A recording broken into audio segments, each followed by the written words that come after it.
मुसलमान होना इस भारत में अब जुर्म हो गया है। सरकार और कानून मुसलमानों के लिए अलग है। मुसलमानों को इतना दबाया जा रहा है, या तो मुसलमान हथियार उठाकर इनसे लड़ने लगे तो आतंकवादी तो पहले से घोषित है और तमाम फिर इल्ज़ाम सही साबित हो जाएंगे, या फिर अब मुसलमानों के पास एक ही ऑप्शन है कि भारत में एक बड़ा सा जलियांवाला बाग बनाया जाए और इन हिंदू आतंकवादियों से, जो हिंदू नामी आतंकी हैं, जो मुसलमानों को देखकर बस बहाना तलाश करते हैं कि कैसे इसको मुल्ले को कत्ल कर दें, तो ऐसे तमाम ज़ॉम्बीज़ से बचने के लिए, अपनी इज़्ज़त, अपनी माँ बहनों की इज़्ज़त मुसलमान बचाने के लिए एक जलियांवाला बाग बनाए, उसमें एक बड़ा सा कुआं बनाए और इनसे बचने के लिए इस कुएं में कूद जाए, अपने आप को ख़त्म कर दे।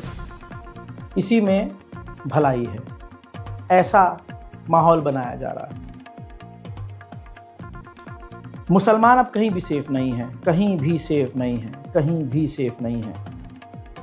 एक वीडियो देखकर मैं बहुत विचलित हुआ हूँ, इसीलिए डिस्क्लेमर आज मैंने आपको अलग से दिखाया है कि जो मैं आज आपको वीडियो दिखाने वाला हूँ वो देख के आपका जिगर फटेगा। हिंदुओं का नहीं फटेगा, हिंदुओं को मज़ा आएगा, क्योंकि 2014 से उनको जहर पिलाया गया है मुसलमानों के खिलाफ। तो अगर मुसलमानों के 72 टुकड़े हों तो उनके लाश के टुकड़े चारों तरफ बहते हुए, बिखरे हुए देखकर उनको अच्छा लगता है। हाँ, मज़ा आ गया। इसीलिए तो हमने मोदी जी को वोट दिया था। चूड़ी मुल्लों की टाइट रखेंगे। आपको याद होगा कि अब तो सरकारी अधिकारी जो देश की सुरक्षा, देश के नागरिकों की सुरक्षा करने के लिए रेलवे में तैनात आरपीएफ का जवान होता है, वो भी मुसलमान दाढ़ी वाले को देखकर बिना किसी बात की गोली मार देता है। गोली मार देता है और गोलीबारी करता है ट्रेन के अंदर, ट्रेन की बोगी में, चलती हुई ट्रेन में, और हिंदू समाज और गोदी मीडिया फिर उसे बचाने में लगता है और कहता है कि वो दिमागी तौर से बेकार था, बीमार था। फिर रिपोर्ट जब मेडिकल आती है तो साबित होता है कि नहीं, वो मेडिकली बिल्कुल फिट था, लेकिन मुसलमान रहे बिल्कुल आज के डरपोक टाइप कि नहीं, हमें बस मुसलमान ताकतवर रील में दिखता है। कोई टोपी वाला दिख गया, वो अपनी थार में और फॉर्च्यूनर में चल रहा है, आगे पीछे भीड़ है, कुछ गार्ड ले रखे हैं, गार्ड्स किराए पे।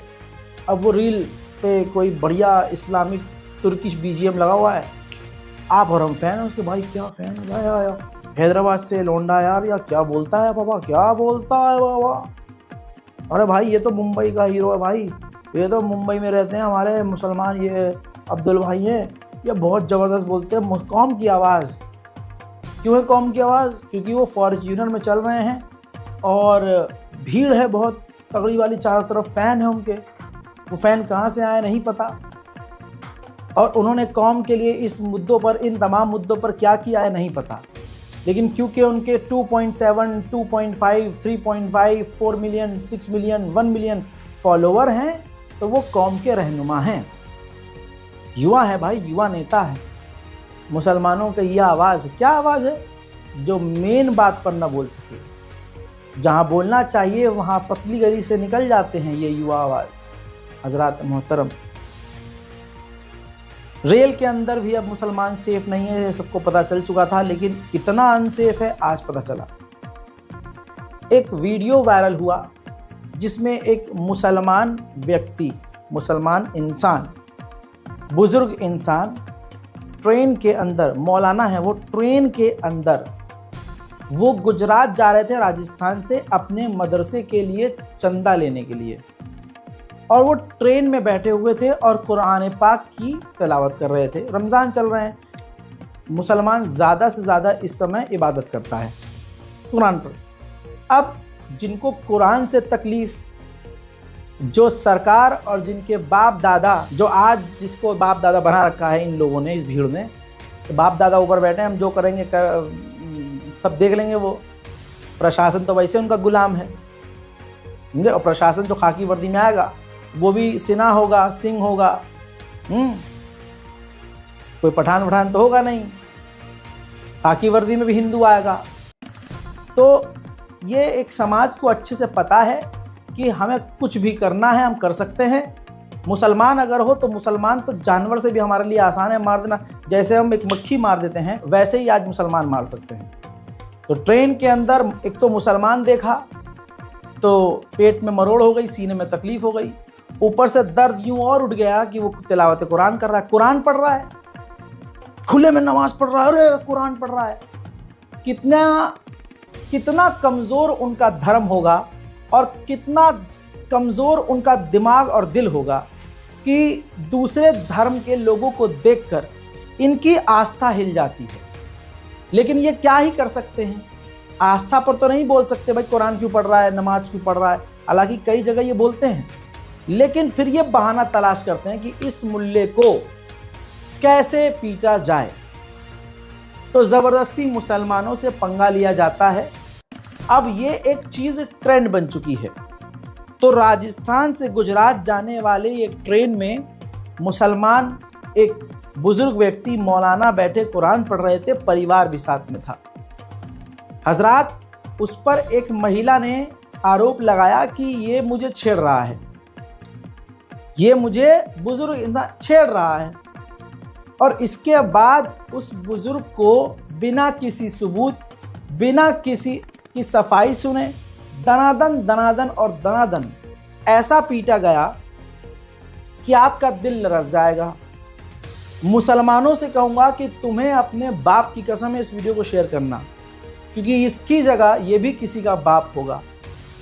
पहले वीडियो दिखाऊंगा, देखिए, कुछ सेंसर नहीं कर रहा हूँ, मन विचलित हो सकता है।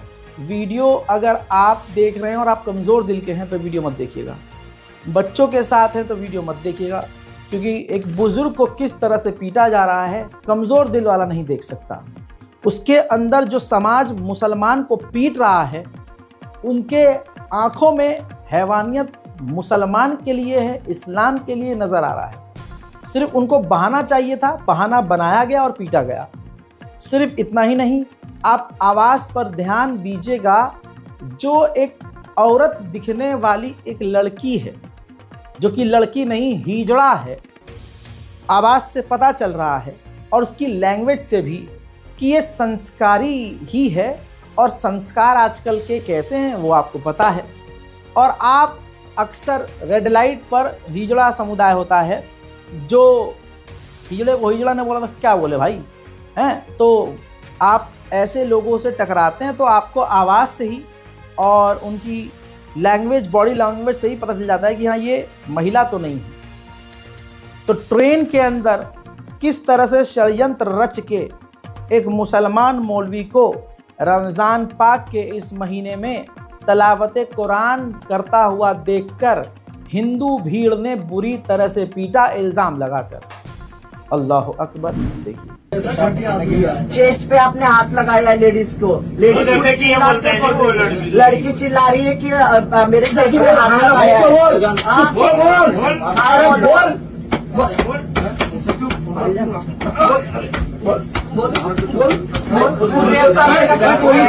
पुलिस को बुलाइए, पुलिस को निकालो लोगों को। बुजुर्ग आदमी है, बुजुर्ग नहीं,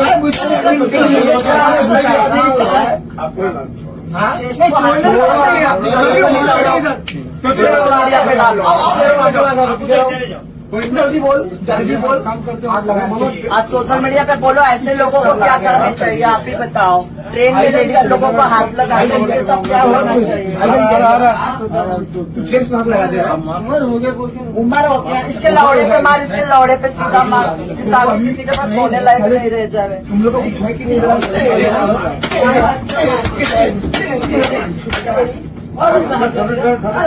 अल्लाह अकबर, अल्लाह। दोस्तों, जिगर फटा।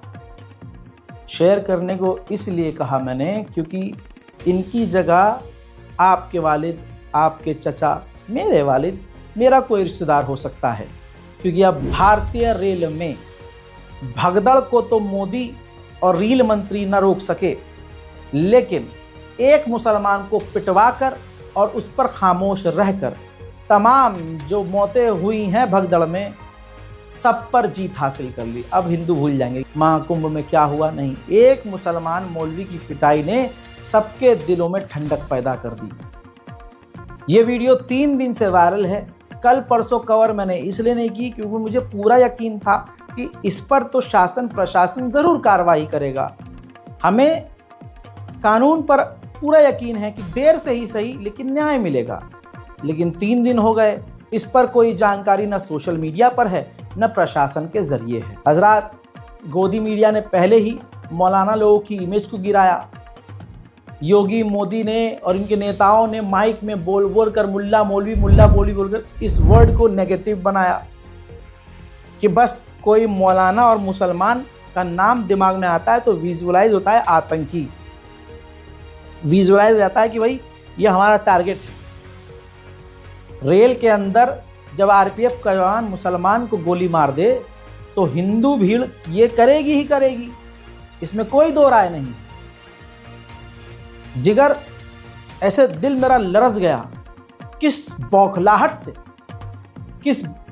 किस खुन्नस से मारा गया। ऐसा नहीं कि ये काम मुसलमान नहीं कर सकते।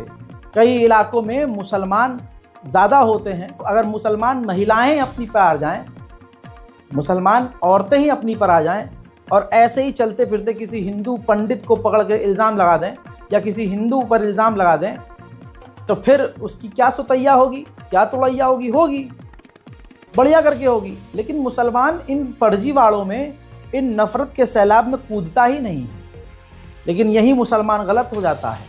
टिट फॉर टैट वाली नीति अपनानी ही चाहिए। कानून हाथ में इन्होंने लिया, हमें कानून हाथ में नहीं लेना। लेकिन सवाल यह है कि ये वीडियो 3 दिन से वायरल है। बताओ किस मुस्लिम नेता ने इस पर सवाल किया, बताओ किस मुस्लिम प्रवक्ता, किस पार्टी ने इस पर सवाल खड़ा किया, किसने गिरफ्तारी और जांच की मांग की। हम तो कहते हैं अगर सो कॉल्ड ये जो सनातनी इल्ज़ाम लगा रहे हैं कि इस मुल्ला ने ऐसा किया, जांच हो, प्रूफ दो, साबित करो, और अगर गलत भी होता है तो तुम्हें अधिकार किसने दिया थप्पड़ मारने का। कानूनी कार्रवाई फिर होनी चाहिए। नहीं, मुसलमान है तो उसे गोली भी मारी जा सकती है। भारत में मुसलमान होना बहुत मुश्किल है, बहुत मुश्किल है, और ये जुर्म। वहीं रील बनाने वाले अफसर जो हमेशा रील पर नजर आते हैं, स्लो मोशन वीडियो बनाते नजर आते हैं, संभल के सीईओ साहब जिनको एक्टिंग का ज़्यादा शौक है, अक्सर वो विवाद में इसी तरह से रहते हैं। उन्होंने होली के आने पर मुसलमानों को वार्निंग दी, चेतावनी दी और विवादित एक बयान दिया जिसमें आप समझ पाएंगे कि आज जो खाकी वर्दी है वो एक तरफा है। उनके दिमाग में सेट है कि हमें किसका साथ देना है और किसको कानूनी तरीके से भी दबाना है। सीईओ साहब ने बड़ी समझदारी से बड़ी मीठी छुरी चलाई और कहा कि साल में 52 बार जुमा आता है और होली एक बार आती है, और होली के रंग से क्या ही तकलीफ। अगर किसी को तकलीफ है मुसलमान को तो उस दिन एक दिन घर से बाहर ना निकले, अपने घर में रहे, आपसी सौहार्द बना रहेगा। हालांकि आगे उन्होंने ये भी कहा कि कोई हिंदू या कोई पक्ष जबरदस्ती दूसरे पक्ष पर रंग ना फेंके, गुलाल ना फेंके। लेकिन जिस तरह से उन्होंने बयान दिया उसका जवाब ये भी हो सकता है कि अगर 52 जुमे आते हैं और एक बार होली, तो आपने तो जिक्र किया ही कि एक बार ईद आती है, उन्होंने बहुत अच्छा एग्जाम्पल देने की कोशिश करी। लेकिन ईद जब आएगी तो उस पर इस समाज का पेट का दर्द आप देख लीजिएगा। बकरा ईद आएगी तो आप इनके भाषण सुन लीजिएगा। बकरा ईद आएगी तो योगी आदित्यनाथ का पहले से बयान सुन लीजिएगा कि ये यहाँ नहीं काटना, चरवाहा वहाँ नहीं काटना, घर के अंदर काटना है, ऐसे नहीं करना, वैसे नहीं करना। पूरी तरह से प्रशासनिक ताकत के जरिए हमारी ईद और बकरीद को ख़राब करने की कोशिश की जाएगी। लेकिन सीईओ साहब यहाँ पर जो उनके दिल में है ना, उन्होंने कोशिश तो करी कि वो दिखाई न दे किसी को। लेकिन जिस तरह से उन्होंने कहा कि होली एक बार आती है और जुमा 52 बार, तो हमारी भाई शब रात भी आती है साल में एक बार, हमारी ईद और बकरीद भी एक ही बार आती है। ऐसे मुसलमानों के दर्जनों प्रोग्राम साल में एक एक बार ही आते हैं। जैसे आपकी दिवाली एक बार आती है, आपका नवरात्रि एक बार आता है, आपकी होली एक बार आती है, आपका करवा चौथ एक बार आता है। ऐसे 1 लाख त्यौहार आपके एक बार आते हैं, ऐसे ही 1 लाख त्यौहार मुसलमानों के एक बार आते हैं। लेकिन ये बयान एक पक्ष को डराने की, धमकाने की नीयत से देखा जा रहा है सोशल मीडिया पर। अब फैसला आप कीजिएगा कि ये कहना क्या चाह रहे हैं। नहीं, मेरा सीधा साफ ये है, होली का दिन है, जुम्मा साल में 52 बार आता है, होली साल में 1 बार आती है। तो मुस्लिम समुदाय के लोगों को यदि किसी को लगता है भाई आपको होली के रंग से आपका धर्म भ्रष्ट हो जाएगा या जो भी है, तो वो उस दिन ना निकले, घर से ना निकले। और यदि निकले तो उसका इतना बड़ा दिल होना चाहिए, वो दिल होना चाहिए कि भाई सब एक जैसे हैं, रंग तो रंग है। जिस तरह पूरे साल इंतजार करता है मुस्लिम पक्ष ईद का, इसी तरह से होली का भी इंतजार हिंदू पक्ष करता है। होली रंग डाल के, मिठाई खिला के, बुरा न मानो होली, इस तरह से मनाई जाती है। और ईद में भी लोग सेवैया बनाते हैं, गले मिलते हैं, एक दूसरे के यहाँ जाते हैं, आते हैं, तो सेम उसी तरह का त्योहार है। तो आप दोनों पक्षों के लिए, हिंदू और मुस्लिम, आप एक दूसरे का सम्मान करें और अनावश्यक किसी पे यदि कोई निकल रहा है उस पर रंग ना डालें। ये हिंदू पक्ष के लिए भी हमने भाई यदि कोई उससे बच रहा है तो उस पर भी रंग ना आप डालें। और यदि उस दिन होली का दिन है, सबसे बड़ी बात, वो जिसको लगता है वो रंग का वो बुरा मानेगा, तो उस दिन किसी भी हालत में अपने घर से ना निकले, अपने घर में रहे, एक दिन घर में रहे, तो उसमें शांति भी बनी रहेगी और एक मैसेज भी अच्छा रहेगा। तो बाकी सबके लिए प्रशासन, खासकर संभल में, हम कोई भी इस तरह की लापरवाही किसी भी पक्ष की बर्दाश्त नहीं करेंगे। और यदि कोई शांति व्यवस्था भंग करेगा तो उस पर सख्त कार्रवाई होगी, मजबूती से। दिस इज खाकी वर्दी for you guys, congratulations. This is new Modi's India develop. Deep fake बन रहा है, 6th जनरेशन का दुनिया फाइटर जेट बना रही है, दुनिया क्या से क्या कर रही है, और हमारे यहाँ ये सब चल रहा है। हजरात, आपको पता है रामपुर में, वर्दी की बात हो रही है ना, कानून की बात, देखिए रामपुर में रमज़ान का वक्त चल रहा है, इफ्तारी का टाइम बताने के लिए, इफ्तार का ऐलान करने के लिए कि इफ्तार का समय हो चुका है। रामपुर यूपी में रमज़ान के इस महीने में लाउड स्पीकर से इफ्तार के लिए ऐलान कर दिया। फिर हिंदू संगठन की भावना हमारे एक ऐलान से ही आहत हो गई, उसने कंप्लेन कर दी, जिसके बाद इमाम साहब के साथ साथ 9 लोगों को गिरफ्तार कर लिया। देश में बस यही चल रहा है, यानी आपने तवज्जो दी, हिंदू पक्ष ने कंप्लेन कर दी कि जी इन्होंने ऐलान कर दिया जी माइक से। और माइक से ऐलान क्या होता है? हजरात, मोमिन, रोजेदारों, इफ्तार का समय हो गया है, लिहाजा आप इफ्तार कर लें। 5 से 10 सेकंड के बीच ये ऐलान खत्म। 5 से 10 सेकंड का माइक में खाना खाने के लिए बोल देना आज हिंदुओं को बर्दाश्त नहीं हो रहा है, भावनाएं आहत हो जा रही हैं। कल ये हिंदू समुदाय खड़ा होकर कहेगा कि हमें इस मुसलमान का सांस लेना हमारी भावनाओं को आहत पहुंचा रहा है। तो यकीन कीजिए उस सिचुएशन में भी सरकार और प्रशासन आपसे ये कहेगी कि मुल्ले थोड़ा सांस हल्के ले ले। ये तो नहीं कह सकते, हालांकि चाहते तो ये है कि फांसी पर चढ़ जाओ तुम, लेकिन ये बोल नहीं सकते, पूरा नंगा नहीं हो सकते ना। लेकिन तुम एक काम करो, सांस थोड़ा आराम से लो और आराम से छोड़ो। हिंदू समुदाय की भावनाएं आहत हो रही हैं भाई।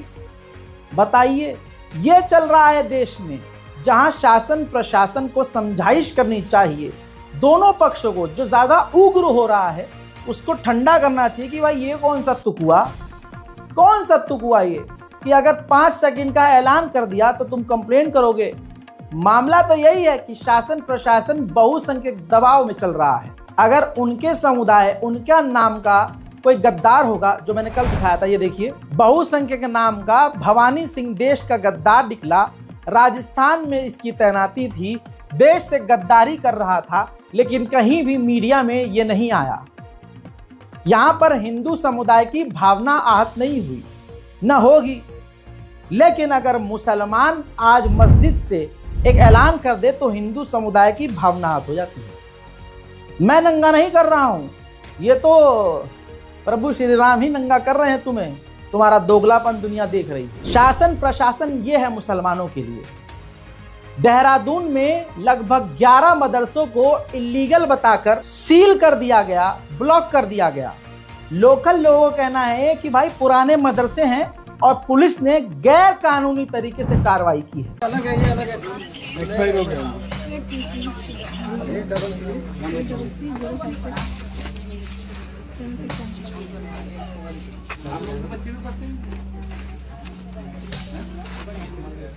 हाँ जी, सारे मोहल्ले के बच्चे पढ़ेगा।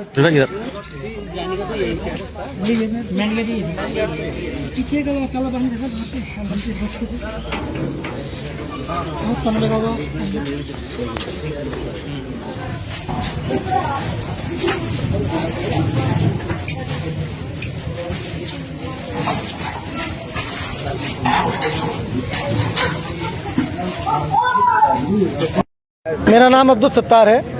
मैं जमीयत उलमा हिंद का जिला कोषाध्यक्ष हूँ। आज हम यहाँ 2 मुद्दों को लेकर आए हैं। नंबर 1 तो यह है कि ढकरानी में एक मस्जिद सीज की है, जो हमारी पुरानी मस्जिद थी, उसे हम दोबारा शहीद करके दोबारा बना रहे थे, अपनी ज़मीन में बना रहे थे, वो MDTA द्वारा सीज की गई है। नंबर 2 यह है कि हमारे जनपद में बिना किसी अग्रिम आदेश के, बिना किसी नोटिस के 10 मदरसों को सीज किया गया है। उसके खिलाफ हम यहाँ एहतजाज करने आए हैं। प्रशासन से अपनी मांग करने आए हैं कि आपने मदरसे सीज क्यों किए, क्योंकि जनवरी महीने में देहरादून DM के निर्देश पे एक कमेटी बनी थी, जिसमें खंड शिक्षा अधिकारी, तहसीलदार और SDM और एक अल्पसंख्यक कल्याण अधिकारी उसमें नॉमिनेट किए गए थे। और वो हर मदरसे में जाकर जांच करके आए थे कि कौन से मदरसे में क्या कमियां हैं।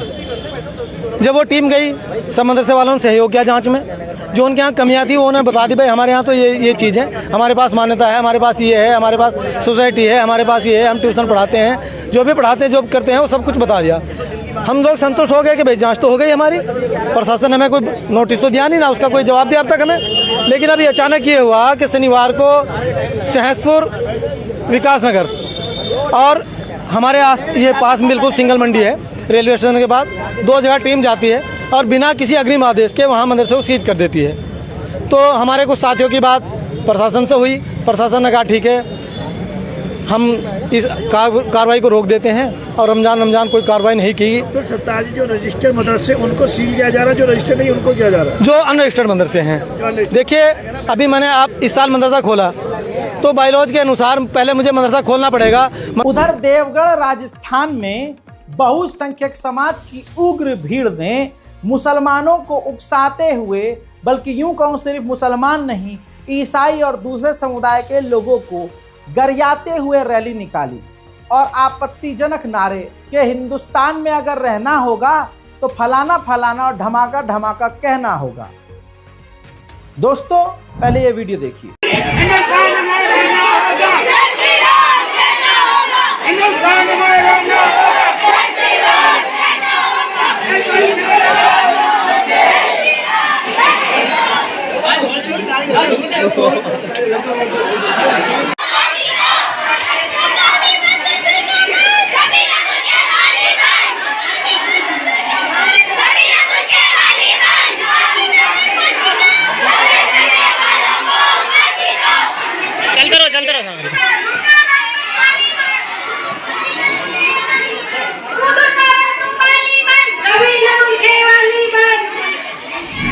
हजरात मोहतरम, यहाँ पर रोक कर बताना चाहूँ, अगर कोई मुसलमान इनके सामने इनकी भीड़ के द्वारा पकड़ कर मारे जाने पर जय श्री राम बोल भी दे, तो भी ये मुसलमान को कुत्ते की तरह ही पीटते हैं।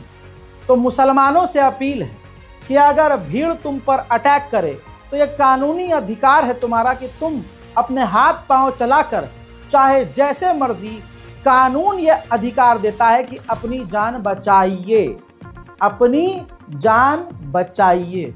और अगर ये वैसे भी मार रहे हैं आपको पता है कि मार ही देंगे, तो फिर जो वो बुलवा रहे हैं नारा, वो बोलना ही क्यों? फिर तो बोलो अशहदु अल्ला इलाहा इल्लल्लाह, बस ला इलाहा इल्लल्लाह मुहम्मदुर रसूलुल्लाह, अल्लाहु अकबर।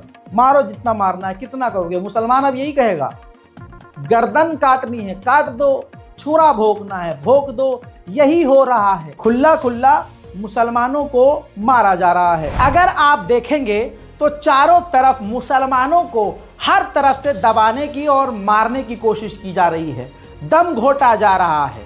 जिनकी घर में अपनी माँ बहनों को चड्डी बनियान और अधनंगे कपड़ों में देखने की आदत है, जो अपनी माँ बहन को ही अधनंगा देखने को पसंद करते हैं और जो राह चलती हुई लड़कियों पर गंदी नज़र डालकर खुश होते रहते हैं और उनके जिस्म को ही टालते रहते हैं, ऐसे अगर लोग अचानक से किसी ऐसी लड़की को देखें जिसने अपने जिस्म को ढका हुआ हो, सर ढका हुआ हो, तो आदमी का अंदर का शैतान सेटिस्फाई कैसे होगा? क्योंकि वो दिन में रात में अपने घर में अपने रिश्तेदारों में सब जगह उनका यही हिसाब है कि नंगापन उनके लिए बड़ी बात है नहीं।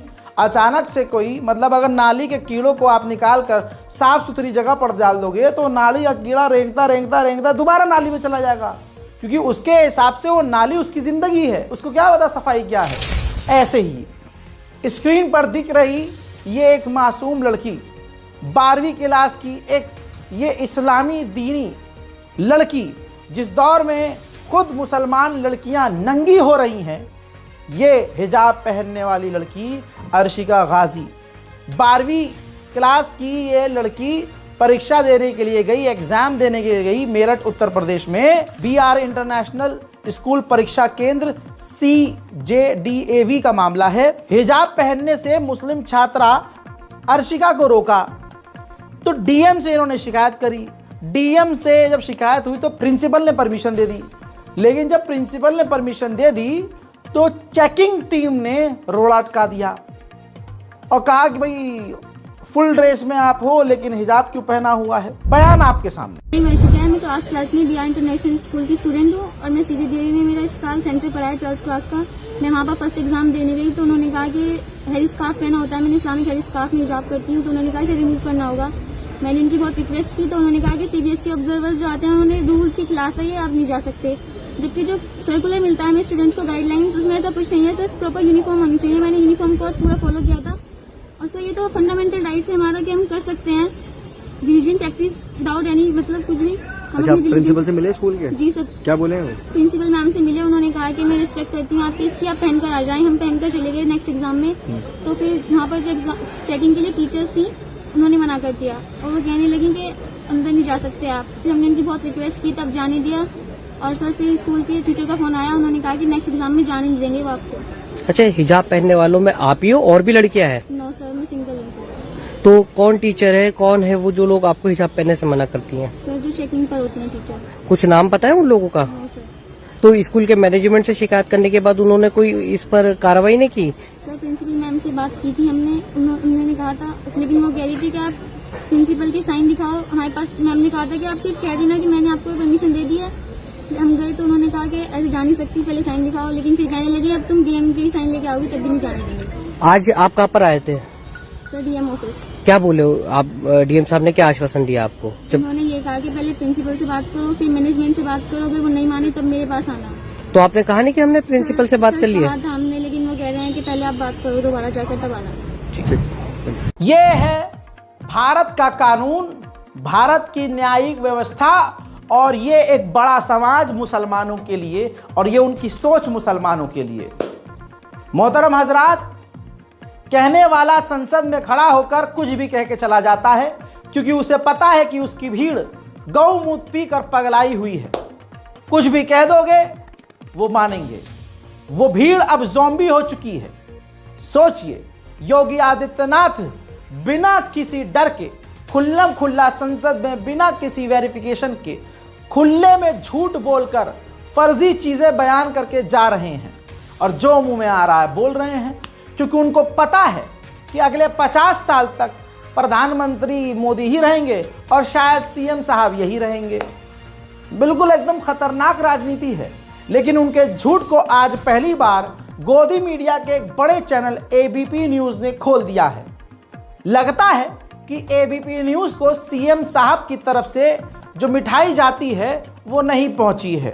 पेमेंट इस बार लेट हो गई है, लेकिन बेहतरीन तरीके से पत्रकारिता आज गोदी मीडिया की इस महिला एंकर ने की है। तो मैं शुक्रिया अदा करता हूं और मुबारकबाद पेश करता हूं कि थोड़ा सा तो कर्ज अदा किया है एंकर होने का।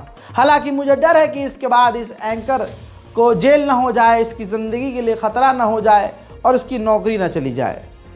देखिए, नाविक पिंटू के 30 करोड़ कमाने का राज भी खोल देते हैं। महाकुंभ के दौरान प्रयागराज मेला प्राधिकरण ने अलग अलग घाटों से संगम तक जाने का किराया 75 से 160 रुपए तय किया था। एक नाव पर 2 चालकों के साथ अधिकतम 8 लोग ही बैठ सकते थे। महाकुंभ के दौरान कई दिन नावों का संचालन बंद भी था। अगर मान लिया जाए कि महरा की कुल 130 नावों ने रोजाना संगम के 8 चक्कर लगाए, हर बार अधिकतम 8 श्रद्धालु बैठे और सभी ने औसतन 100 रुपए किराया दिया, तो इस हिसाब से एक नाव से रोजाना 6400 रुपए की कमाई हुई। इस तरह 130 नाव से पूरे महाकुंभ के दौरान अधिकतम 3,74,40,000 रुपए की ही कमाई संभव है। यानी सरकारी रेट पर 30 करोड़ की कमाई मुमकिन नहीं है। ये तभी संभव है जब श्रद्धालुओं से मनमाने ढंग से मोटी रकम वसूल की गई हो। हालांकि पिंटू का परिवार कह रहा है कि श्रद्धालुओं ने खुश होकर जो टिप या बख्शीश दी है वो भी इसमें शामिल है। नाविक पिंटू मेहरा पर इस खुलासे के बाद कुछ सवाल उठ खड़े हुए हैं। सवाल ये कि क्या सीएम योगी को इसके बारे में जानकारी नहीं थी? क्या बिना किसी पुख्ता जानकारी के सीएम योगी ने सदन में नाविक का जिक्र कर दिया? क्या मुख्यमंत्री से अधिकारियों ने पिंटू मेहरा का सच छिपाया? क्या महाकुंभ की सफलता का श्रेय लेने के लिए अधिकारियों ने नाविक के सच पर पर्दा डाल दिया? किस कैलकुलेशन के आधार पर सीएम योगी ने 30 करोड़ का आंकड़ा पेश किया? अब विपक्ष मेरे देशवासियों, इल्जाम जिस समुदाय पर लगाया जाता है वो समुदाय अब बेचारा है, लाचार है। लेकिन जहां से इल्जाम लगाया जाता है वो कीचड़ है, गंद है, गू है और पेशाब है। वो भीड़ जो एक खास धर्म का, इस्लाम धर्म का, पैगंबर का नाम लेकर, मुसलमान नाम लेकर चीखता चिंगाड़ता है, उसकी हकीकत क्या है मैं बताता हूं। इस खबर को क्योंकि गोदी मीडिया नहीं बताएगा, उम्मीद है कि कभी तो बताएगा, लेकिन फिर भी फिरोजाबाद उत्तर प्रदेश में एक सगा बाप, संस्कारी सनातनी सगा बाप अपनी सगी बेटी का नशा करा के नींद की दवाई चाय में मिलाकर पूरे परिवार को सुलाकर पिछले कई सालों से कर रहा था। रिपोर्ट के मुताबिक 3 साल से फिरोजाबाद जिले में उत्तर प्रदेश के भोला चौहान, जो नाम का ही भोला है लेकिन चौहान साहब हैं और ऊपर से संस्कारी हैं, ये वही लोग होते हैं जो मुसलमानों को गरियाते हैं। 3 साल से लगातार अपनी सगी बेटी पूजा चौहान को नींद की गोली खिलाकर उसके साथ प्रतिदिन शारीरिक संबंध बनाता था और जब एक दिन बिटिया ने चाय नहीं पी तो उसे नशा नहीं हुआ और जब रात को जब सब चाय पीकर नशे में सो गए, बेहोश हो गए और बिटिया बेहोश नहीं हुई और जब बाप इसके ऊपर आया तो इसको पता चला अपने बाप की करतूत। उसके बाद इसने जब कहा कि मैं माँ को बता दूंगी तो भोला चौहान ने अपना पूरा टनाटन दिमाग लगाया, खूब टनाटन दिमाग चलाया और फिर धमकी दी कि अगर तूने बताया अपनी माँ को तो मैं छोटी बहन के साथ भी तेरे यही करूंगा, मार दूंगा, काट दूंगा, ये कर दूंगा, वो कर दूंगा। इसके बाद दोस्तों बड़े लंबे समय के बाद बमुश्किल ये मामला सामने आया है। सवाल यह है कि हिंदू संगठन अब कहाँ गया? अब माइक में बोलने वाले मुसलमानों को गरियाने वाले आप कहाँ गए? सुनिए। क्या नाम है आपका? पूजा चौहान। क्या? पूजा चौहान। पूजा जी, आपके संग क्या घटना हुई और ये घटना किसने की और कब से हो रही थी? ये घटना मेरे पापा ने की।